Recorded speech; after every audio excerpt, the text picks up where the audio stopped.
Okay, good morning. Time now 8 a.m. Actually, 1 minute past 8 a.m. on Friday, June 14th, 2024. Welcome to another edition of the World Bank Tokyo Online Morning Seminar. My name is Koichi Mori. I am a Senior External Affairs Officer of the World Bank based in Tokyo. Every spring and fall, we feature the latest and the newest edition of the regional economic updates put together by the respective chief economist offices of the each regions. This time for the spring, this is the final one. We are featuring the Middle East and North Africa regional economic updates this morning. We have three speakers connecting us from Washington. We have Federico Bennett, who is an economist in the office of the chief economist for the Middle East and North Africa. And also we have Gianluca Mele, who is a lead country economist and program leader for West Bank and Gaza, Middle East and North Africa region. And we have Hoda Assem, the economist in the office of the chief economist for the Middle East and North Africa region. So next 40 minutes or so, maybe 30, 40 minutes, we'll listen to three of them presenting the latest edition of the Middle East and North Africa economic update titled Conflict and Debt in the Middle East and North Africa. And then after their presentation, as usual, I'll read the question that we received from the audience.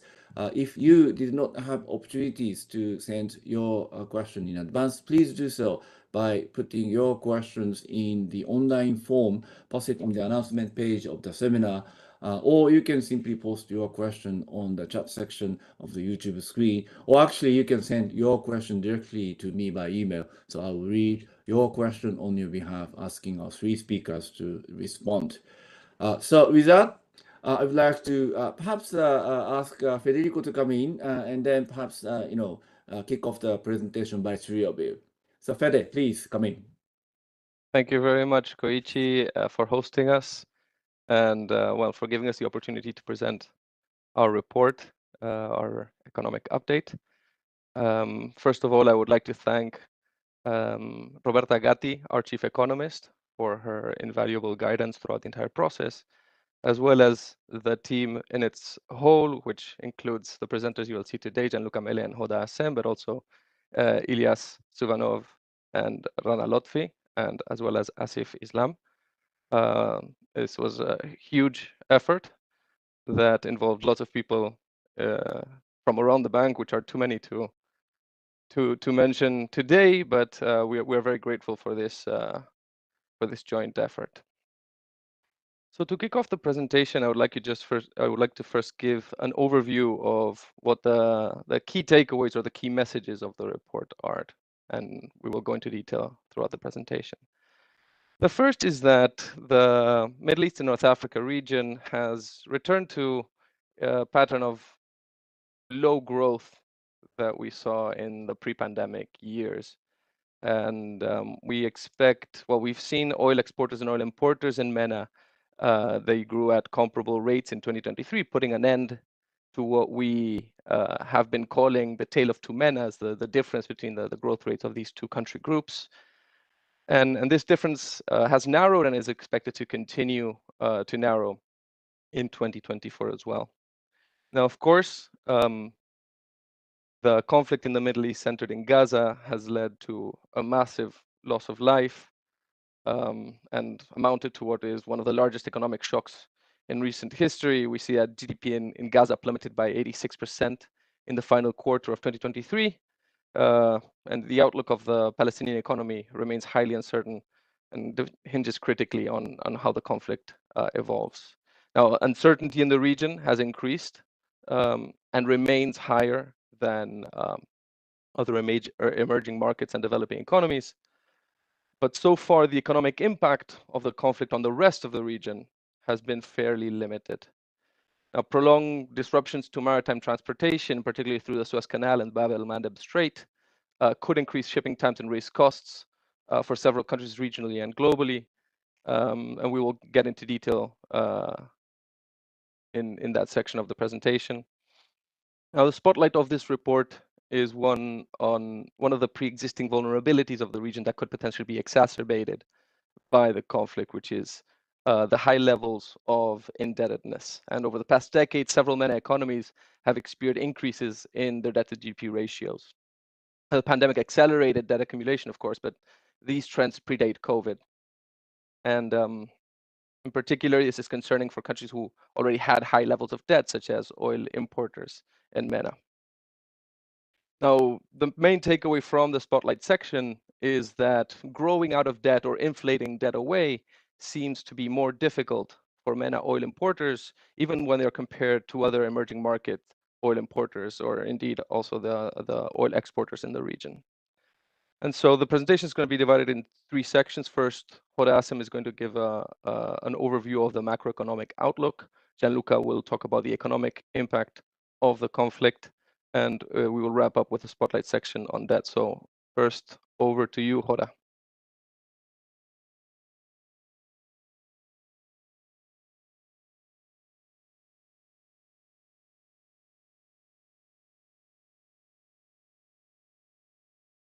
Hoda, you may want to put your microphone on. I'm sorry. I was saying thank you very much, Federico, for the introduction. As he mentioned, in the following slide, I will present the MENA region's macroeconomic outlook. Next slide, please. So in this slide, we see real GDP growth for MENA and other EMDEs in the left panel. And in the right panel, we will show the real GDP growth for the sub-regional groups within MENA, which are GCC economies, oil exporters, oil importers, and Egypt since 2020. The first thing we see here is on the left side is the dotted yellow and purple lines, which show MENA and EMDE average real GDP growth for between 2010 and 2019. And now we see that the MENA region, as you can see, grow more slowly than other EMDEs in the decade before the pandemic. During the pandemic, we see that the MENA region was hit harder and the recovery was slower compared to other EMDEs. In 2022, we see that while EMDEs suffered due to higher oil and food prices following the Russian invasion of Ukraine, some MENA countries, and in particular oil exporters, benefited. And if you look on the right-hand side, you can clearly see the tale of two MENAs between oil exporters and oil importers. In 2023, we see a slowdown for many reasons. First, a mechanical base year effect from a record high in 2022. Second, global monetary tightening with high inflation and high interest rate. Also, extreme weather conditions had an effect, such as droughts in Morocco, Iran, and Tunisia. And of course, the OPEC plus oil production cuts, which had the effect of slamming the brakes. And if you look on the right-hand side, we can clearly see the tale of two MENAs has come to an end with little difference between oil exporters and oil importers. For 2024 and 2025, forecasts are operating under the assumption that there won't be any additional OPEC oil production cuts and that the conflict in the region will not escalate further. Next slide, please. And in this slide, we look at how expectations for costs of economic growth have shifted over the past years due to successive shocks.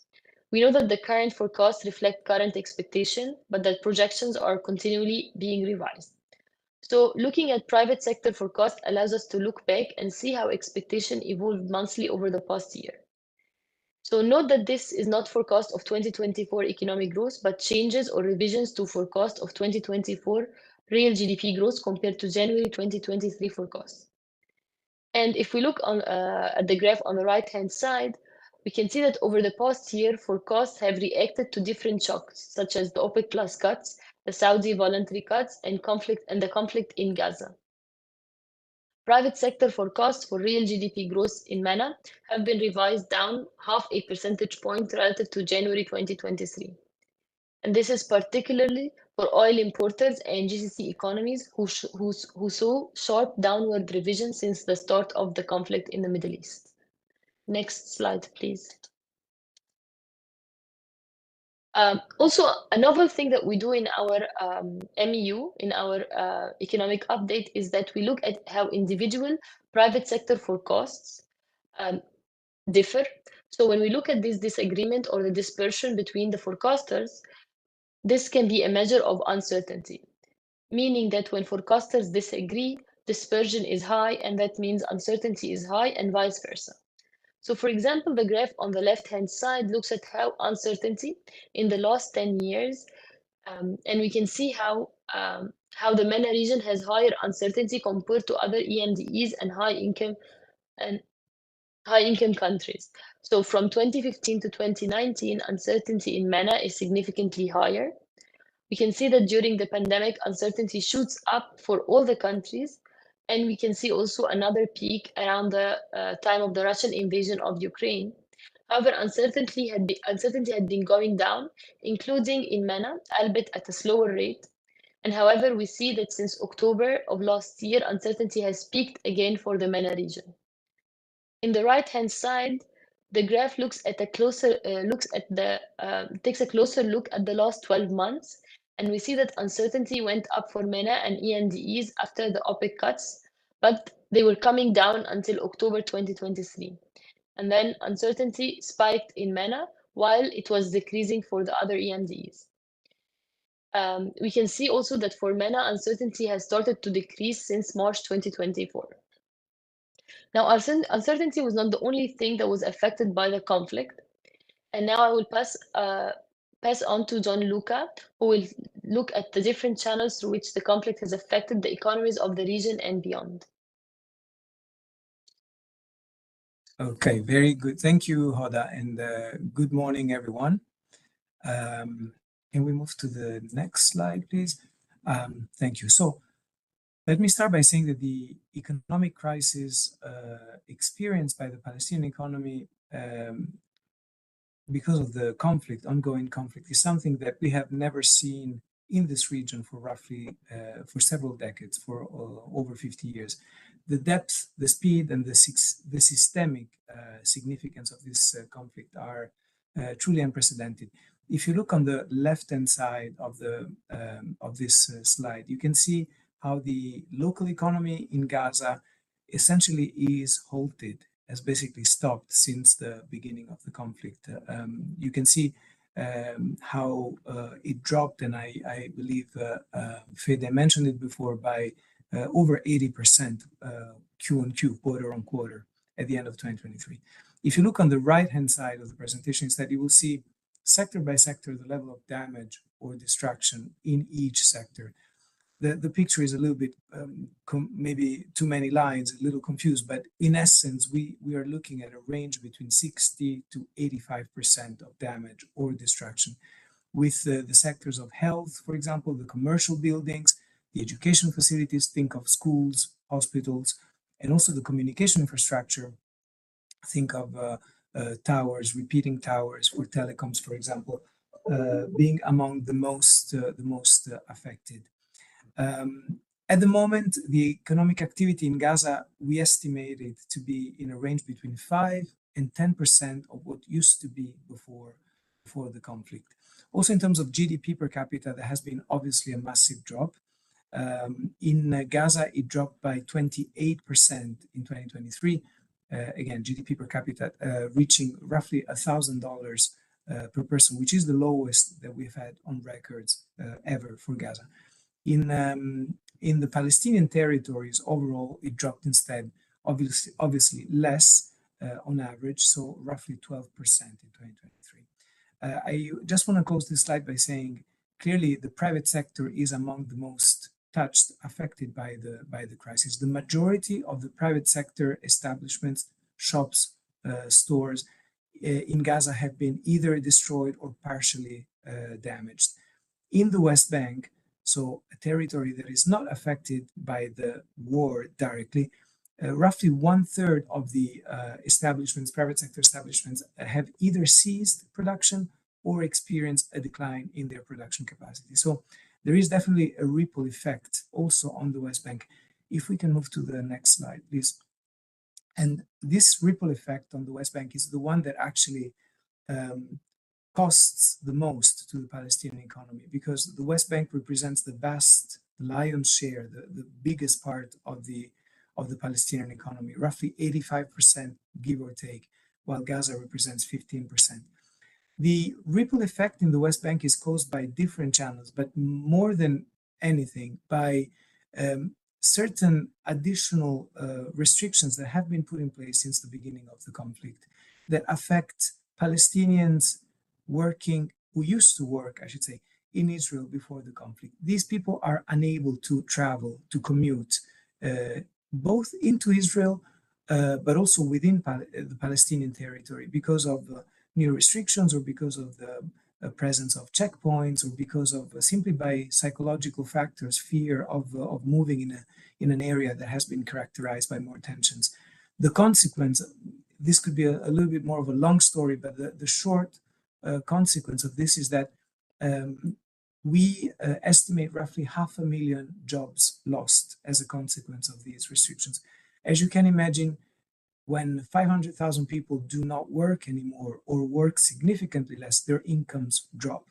And as their incomes drop, consumption drops and so on. So it's sort of a cascading effect.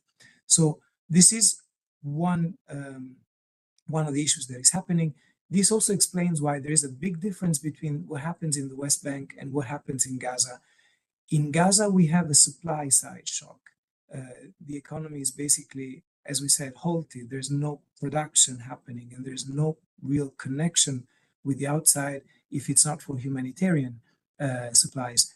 And this is why, for example, prices have jumped massively in Gaza. Yearly, the latest data from April tell us that prices have increased by 150% roughly in Gaza. In the West Bank, it's the opposite. It's more of a demand shock. It's more of a lack of, as we just said, of consumption. It's a lack of incomes, essentially. I also want to focus on the second point that you see on this slide, the fiscal crisis. In the Palestinian territories, we have on one side, on the expenditure side, a very rigid spending envelope, which means that when we say rigid, it means that the spending items are hard to change or to adjust, to modify.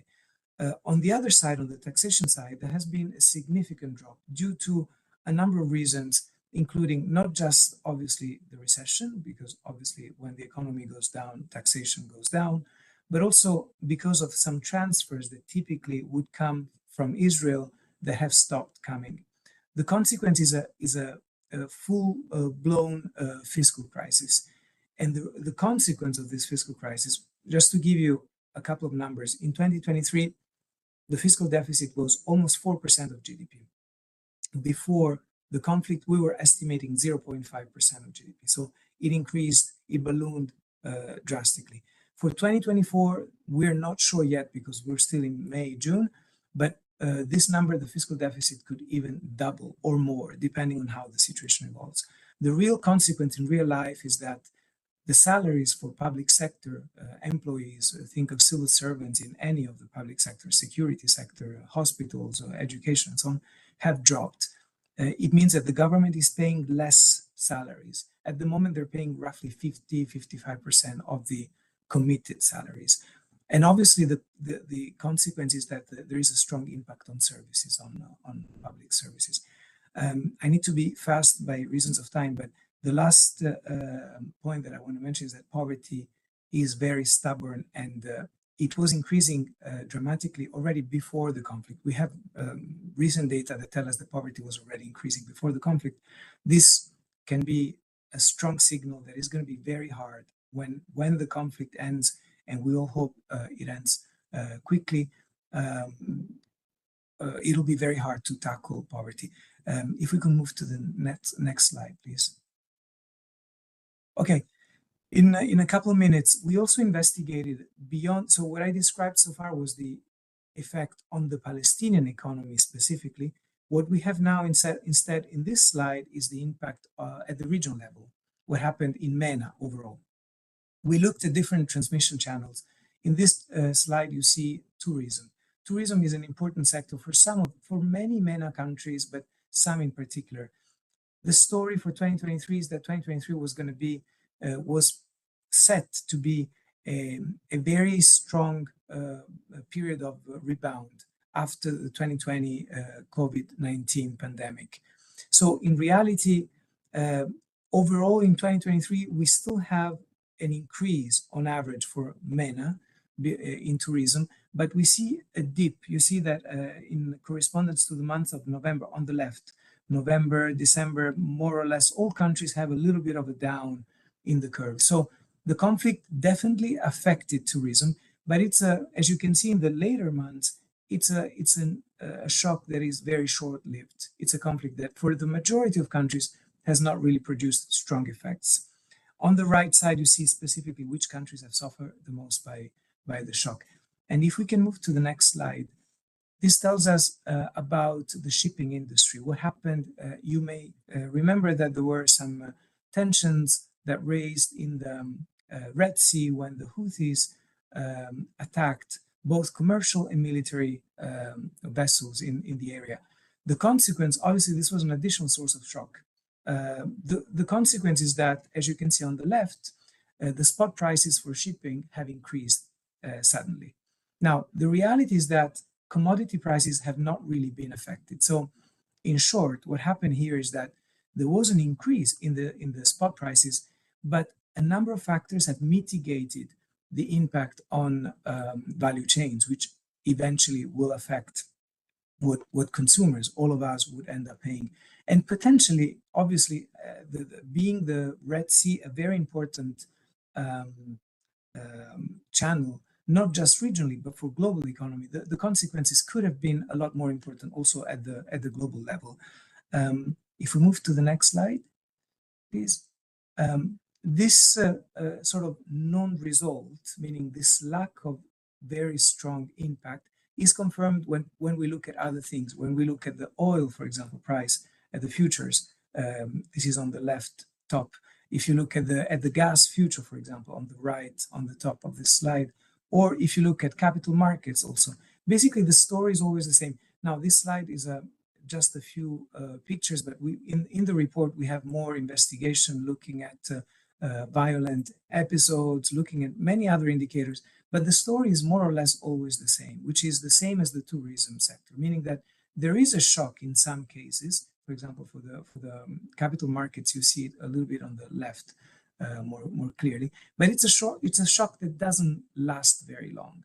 So I would leave it at that. So in summary, the effects on the region have been very much hinging on how close each country is to the epicenter of the conflict. The closer the country is to the epicenter of the conflict, so think of Lebanon or Jordan or Egypt, these countries have been a little bit more affected.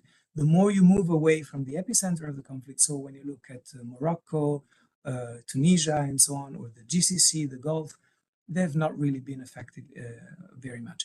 I would leave it at this because of time and hand back over to Federico, but happy to answer any questions. Thank you. Thank you, Gianluca.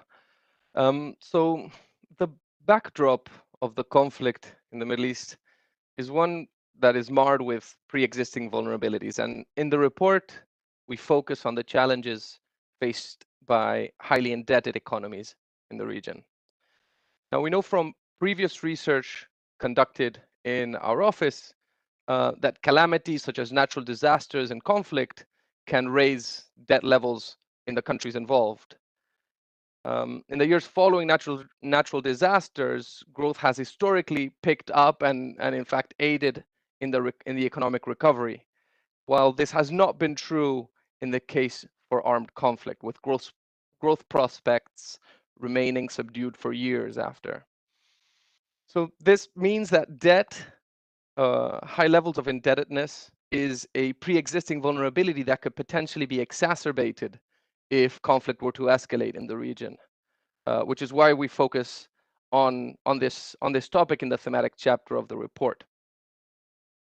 Now, the first graph that I want to show you shows the debt to GDP ratio for some country groups. We've got MENA oil importers and exporters and emerging market developing economies, oil importers and exporters. And you can see for the years 2013, 2018, and 2023. Now, the gross debt to GDP ratio, which is plotted on the vertical axis here, is a ubiquitous indicator when analyzing public debt. And what it does is it contrasts the stock of gross debt, that is the sum of all government liabilities, to the economic output of the economy. And in essence, captures the ability of a country to repay its debt. And I'd like to make a couple of observations based on this figure. First is that the level of indebtedness has been rising over the past 10 years across emerging markets, and MENA is no exception to this pattern. And this includes oil exporters in the region.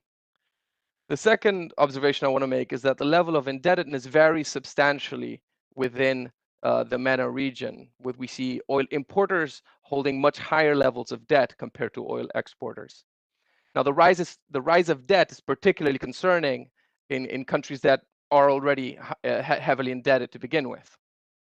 Now, the last observation I want to make is that this trend of increasing debt stocks indeed predates COVID, right? We see that the pandemic accelerated indebtedness in some cases, but debt levels were already on the rise before 2020.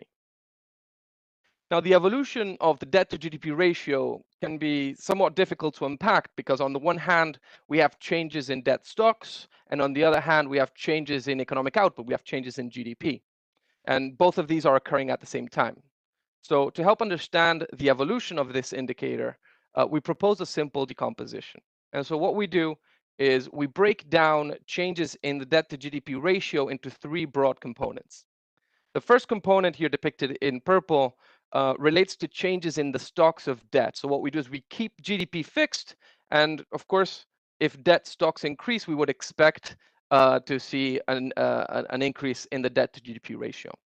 The second component turns to the effects of real GDP growth. As an economy grows, so does its capacity of repaying its debt. So all else equal, real GDP growth decreases the debt to GDP ratio. And this is sometimes referred to as growing out of debt. Now, the third term relates to inflation. And in this context, the inflation that matters is the price of economic output. So the relevant price level is the GDP price deflator. If the prices of what you produce rise, again, all else equal, it will be easier to repay a given nominal amount of debt. And this is sometimes referred to as inflating your debt away. Now, before moving on to seeing whether MENA economies were able or not to grow or inflate away their debt, and I can rid you of the suspense right now, they were not. I do want to stop and do a little detour to dig deeper on the potential drivers behind the changes in nominal debt stocks, which is the first component here depicted in purple. Now, we use a typical DSA framework to break down the changes in the stocks of debt into different drivers. So if the first driver is the fiscal balance. So fiscal deficits, so primary deficits plus interest payments, can be financed by issuing debt and thus increase debt stocks. The other driver we explicitly account for is the effects of fluctuations in the exchange rate. When part of the stock of debt is denominated in foreign currency, fluctuations in the exchange rate will affect the value of the debt in local currency terms. So for example, when the Egyptian pound depreciated, the value of the euro and dollar denominated debt expressed in Egyptian pounds also increased. Now, more often than not, these three terms, the primary balance, interest payments, and the FX revaluation effect, don't add up to the changes in the debt stocks that we observe in the data. And so what this tells us is that there are other factors that are coming into play that are unaccounted for. Now, these other factors are grouped together and calculated as a residual, which is often labeled stock flow adjustment, or SFA for short. Now, SFAs includes things such as below the line items, so extra budgetary revenues or expenditures, asset purchases or sales, for example, from sovereign wealth funds or state-owned enterprises, as long as they fall outside the budget, as long as they're not accounted in the fiscal balance. Now, recall that the debt to GDP ratio considers gross debt, and so it ignores positive asset positions, which in the case of some MENA economies can be sizable, in particular in the case of the Gulf Cooperation countries' economies. Now, the graph here shows how these different factors represented in the colored bars added up to the changes in the debt stocks represented by the purple dots. All of these are expressed as percent of the previous year's GDP, so recall that we're interested in the effects of changes in GDP separately. Now, from these graphs, there's a lot to unpack. which of course we do carefully in the report, but in the interest of time, I want to simply highlight a couple of observations. First is that in the case of MENA oil exporters in the graph on the left, the sharp rise in debt stocks in 2020 was driven mainly by an increase in primary deficits, represented here by the orange bars. But these deficits quickly returned to low levels in 2021 and indeed reverted into massive surpluses in 2022, represented by the negative bar, orange bar in 2022, since it contributes to decreases in debt stocks. Now note that in 2022, despite the massive fiscal surplus, debt stocks did not decrease that year. Rather, what we see is that large SFAs, here represented in the light blue, offset these surpluses, leading to an increase, albeit small, in debt stocks. Now, this is likely capturing the fact that many GCC economies did not use revenues boosted by the spike in the oil price that year to pay off existing debt. Rather, they invested in their sovereign wealth funds. Now, moving over to the MENA oil importers in the graph in the center, these also saw a large increase in debt stocks driven by primary deficits in 2020. But unlike in the case of oil exporters, deficits were persistent, and in 2021 through 2023, debt stocks continued to increase at a higher rate than before the pandemic. Lastly, in the case of Egypt, here shown separately, given that the data correspond to the Egyptian fiscal year as opposed to the calendar year in the rest of the countries, but also because the pattern looks very different to that of the other oil importers in the region. Now, Egypt posted primary surpluses since 2018, but have faced a much higher interest bill, which led to a sizable net fiscal deficit. Now, since fiscal year 2021, stock flow adjustments have contributed to substantial increases in the stock of debt, especially in 2023. And I should note that the scale of this graph is different to the other two. Now, in 2023, we also see that the contribution of effect fluctuations were truly massive. And I'll come back to this in the next slide. Now, with a better understanding of the factors behind the changes in the debt stocks, which is, remember, the factor we labeled in purple, we now turn back to the decomposition and how these three large components contribute to changes in debt to GDP. Now, in these graphs here, we see how changes in debt stocks, which are in purple, real GDP growth in red, and inflation in blue, jointly add up to the changes in the debt to GDP ratio, the indicator of interest. And we see this between the years of 2018 and 2023. And these the change in debt to GDP is represented by the black dots. Now, again, in the interest of time, I'm just going to make a couple of observations. First, I want to point out that, as anticipated, generally debt stocks tend to rise and push debt to GDP ratio up. As we see, generally purple bars are positive. At the same time, we see that, generally speaking, real GDP growth and inflation tend to push the debt to GDP ratio down, as we see they're generally negative contributions. Now, 2020 is a salient exception to this regularity, as we see that real GDP contracted in most countries. And in the case of oil exporters, the GDP price deflator fell with a plummeting oil price that year. Now, added to a sharp increase in debt stocks, all these factors contribute to a massive increase in the debt to GDP that year for oil exporters, almost 15%. Now, in the years following, as oil prices returned to pre-pandemic levels in 2021 and actually soared in 2022, debt to GDP decreased sharply among MENA oil exporters, driven mainly by the contribution of inflation, represented by the blue bar, as well as by a higher growth in 2022. So all in all, once you tally everything up, MENA oil exporters returned by 2023 to levels of debt to GDP ratio close to what they were in 2019. Now, things were different in the case of oil importers in the graph in the middle, as debt stocks continued to rise at a high rate in the years following the pandemic, as we saw in the previous slide. Now, despite bounce back high growth in 2021 and high inflation in 2022, debt to GDP did not only not decrease, but actually increased further in 2022. Debt to GDP ratio remains well above pre-pandemic levels. And lastly, in the case of Egypt, it's striking that despite notable high growth and very high inflation, especially in 2023 and in the fiscal year 2023, debt to GDP levels continue to rise in the years following the pandemic. So what this picture does, it casts doubt on the ability of MENA oil importers to grow out of debt or inflate debt away. Despite high growth and high inflation, we don't see debt to GDP ratio decrease. Now, the key point here is that in order to do so, in order to decrease the debt to GDP ratio, real growth and inflation must outpace debt accumulation. Right? How debt stocks evolve when growth is high or inflation is high is critically important. And so the last portion of the analysis focused precisely on how these contributions of growth and inflation relate to changes in debt stocks. And the bottom line here is that growing out of debt and inflating debt away has indeed been harder for MENA oil importers compared not only to oil exporters in the region, but also relative to EMDEs more broadly. Now we see that over the past decade, periods of high growth or high inflation have coincided with periods of faster debt accumulation in MENA oil importers. About half of any decrease in debt to GDP ratio attributable to real GDP growth was offset by increasing debt stocks. And this is 7 times higher than in oil importing, than in other emerging markets that are oil importers. Now the picture looks even bleaker when it comes to inflation, since we see that almost all of the decrease in the debt to GDP ratio, about over 80%, attributable to inflation, was undone by increasing debt stocks.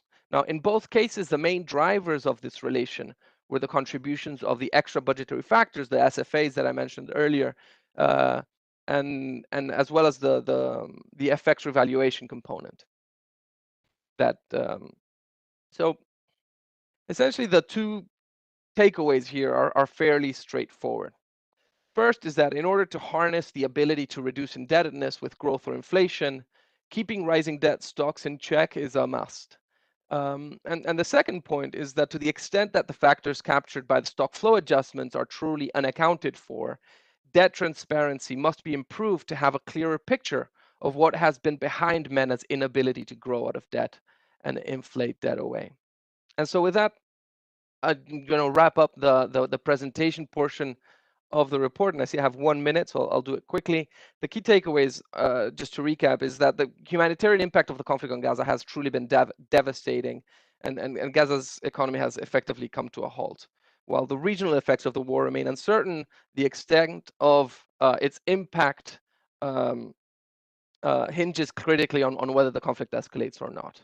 Now, uncertainty is high in the region, and much ambiguity remains on how the conflict will evolve. We saw that high debt is one of the key pre-existing vulnerabilities among specifically MENA oil importers that could potentially be exacerbated if the conflict were to expand in the region. We see that the increasing levels of indebtedness over the past years among MENA oil importers stemmed partly, at least, from their inability to grow or inflate their way out of debt. And the effects of devaluations and other factors that are potentially unaccounted for have played a sizable role. In the case of MENA oil importers, growth should ideally come without massive increases in debt stocks. And so this highlights fiscal responsibility, including off-budget items. And fiscal responsibility must be a part of the economic growth policy. In the case of MENA oil exporters, while they have made good use of the sovereign wealth funds to smooth away these the changes in the oil price, debt levels, we have seen in 2020 at least how they were very sensitive to changes in the prices of oil. So decreases in the oil price can increase the debt to GDP ratio substantially. And so for these economies, the real challenge remains one of economic and fiscal revenue diversification. And so with that, I'm going to conclude the presentation and turn it back to you, Koichi, for what is hopefully a rich discussion. Thank you. Great. Thank you very much, three of you, for giving up a snapshot of the latest edition of the MENA Regional Economic Update, featuring macro outlook, conflict aspect of the region, and the debt issues. Thank you very much. So we received some questions in advance, so let me read those questions and perhaps ask Fede to come in to moderate to respond among the speakers. So first one, what are the remedies and or actions required for MENA countries to tackle the debt issues? And as a key donor, how does the World Bank support the countries through its lending, advisory, and technical assistance? And how does the World Bank collaborate with other multilateral donors? So, Fede, please, moderate among the speakers to make the comprehensive responses on those points. Thank you. Koichi, if it's okay, can we collect the if you have more questions, can we collect all of the questions and then proceed to responding to each one of them? Is that Sure. Okay. Sure. Thank you. So let me read the second question. So I'd like to know the current status and the likelihood of achieving the 2030 goals of eliminating the extreme poverty and other SDGs goals in the region, given the rising uncertainty and the further impact by the war in Gaza, etc. So that was the second question. And the third one, please elaborate on the trend of the private sector, particularly impact on FDI from outside the regions. So those are the three questions, the question that we received from Sasaki-san. Thank you for your question always. And I'll ask Fede to come in to facilitate among the speakers to respond. Thank you. Thank you, Koichi. These are very thoughtful questions. Maybe the answer is difficult to come by, but this does not make them less important. So I'm going to tackle first the one about the remedies for the high levels of debt that we have seen in the region, and I'll let Gianluca talk a little bit about uncertainty surrounding the conflict in Gaza. So with respect to the remedies, first, before prescribing remedies, you first need a good diagnosis. And so the critical point that we make here is we need better debt transparency to make sense of what have been the drivers behind the increases in debt. And this includes, accounting for factors that fall outside the fiscal budget. And of course, at the end of the day, specific remedies will end up being in a case-by-case basis. But what we do see from a general picture of the region is that in order to harness the potential of growth in reducing the debt to GDP ratio, fiscal discipline is critically important. And fiscal deficit, again, I'm emphasizing, including off-budget items. And so that would be perhaps the overarching two remedies that we see as relative priorities for the region: debt transparency and fiscal discipline. So over to you, Gianluca, for the question on the conflict, and then I'll come back with a question for the private sector, if that's okay. Sure. Thank you, Fede. Happy to respond. I understand the question is, what is the likelihood or the progress in achieving the poverty eradication, basically, by 2030, relative to the SDGs, and specifically MENA? It's a very good question, but also a very complex question. So I would say, first of all, it depends how we measure poverty. That also will tell us different kind of answers to this question. As you know, there are different levels or thresholds of poverty. When we look at poverty, we have the $3.65 a day, we have the $2.15 a day, which is the 2.15 is what we call the international poverty line, and then we have the national poverty lines, meaning that each country has then their own poverty line. We also have something called multidimensional poverty. Some of you might be more familiar with this, which is a non-monetary aggregate, but it takes into account not just the income of people, not just the monetary side, but also takes into account the access or the non-access, sort of the deprivation of things like education services, health services, sanitation, water, and so on.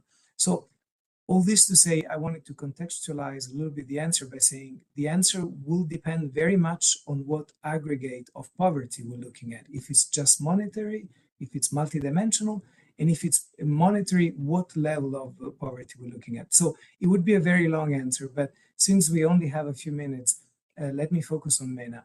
If we look at the percentage of people who lived below the lower middle income households threshold, which is the $3.65 a day, 3.65. Actually, the story is not a good one. The number of people in this level of poverty has increased between 2010 and present and 2023. It moved from 12% in 2010 to 18% at present. So it's an increase of roughly 6 percentage points on average for MENA. As you can imagine, I mentioned it before, these have been years of massive crisis, not least the COVID-19 pandemic, which has been a very important shocker economically for many countries. Also, do not forget that a large majority or a good chunk of countries in MENA are typically affected by fragility, meaning that the number of vulnerable people in these countries tends to be very high. When you're vulnerable, even the smallest shock can have big impact on the level of your poverty, basically. And I'm not thinking just about West Bank and Gaza. Think about Yemen, think about Syria, think about Libya. There are many examples. Maybe let me conclude by saying on the global level instead, the picture is a little bit better, but I believe in 2022, the average is about 8.5% of poor, extreme poor. So 8.5 2 years ago, 2022, we need to reach 3% according to the SDG. We will almost, it's going to be almost impossible to reach 3% in the next 6 years, especially if the current patterns continue. We might decrease this 8.5% by 1 or 2 percentage points, so we could reach roughly 7%, if we're lucky 6%, but we're going to still be, unfortunately, very far from the 3%. So mixed picture and not yet there, in summary. I hope this answers. Thank you, Gianluca. And on the third question was about the private sector trends in the region. So the report doesn't specifically look at private sector trends, but we have in previous reports shown how the region lacks in contestability vis-a-vis the private sector, partly due to a large footprint of the public sector, of public enterprises.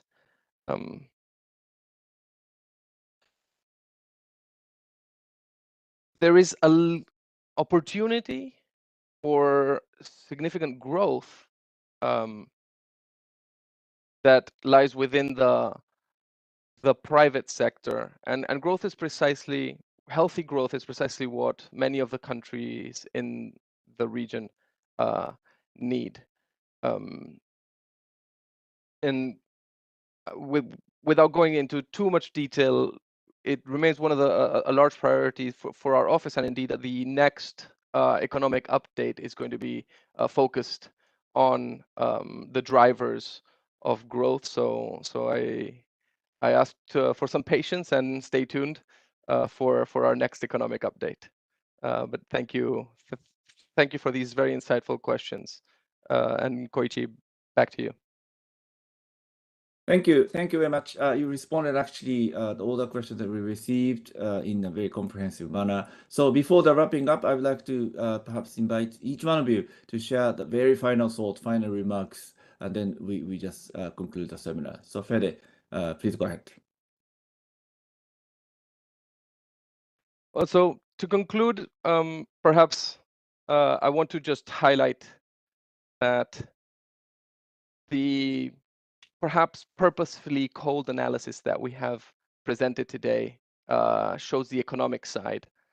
However, this is not because we ignore the devastating humanitarian suffering that is taking place and surrounding the conflict. So we wanted to just acknowledge that we attempted to provide a objective, fact-based analysis that focuses specifically on the economics. At the end of the day, lots of the challenges that we face come back to having better data transparency and better accountability with respect to what we know. In order to be able to steer the ship better, we need to be able to see forward. And so those, I'll leave you with that. I don't know if Gianluca or Hoda want to come in with any final thoughts. No. Thank you. Okay, thank you very much. So this morning we had the pleasure of having Federico Bennett, Gianluca Mele, Hoda Assem, who are the members of the team put together the MENA Economic Update April 2024 edition titled Conflict and Debt in the Middle East and North Africa. Thank you very much, three of you, for your time and then presenting and responding to the question from the Japanese audience. Thank you, and we are really looking forward to featuring the next edition of the MENA Economic Update in 6 months' time. And I understand that you are going to focus on the driver of the economic growth. So pretty much looking forward to it. And then with that, I would like to conclude the seminar. Have a nice weekend. Have a wonderful weekend. And then we are going to continue organizing interesting online seminars. So please stay tuned. Check the World Bank Tokyo office website. Thank you very much. Thank you for having us.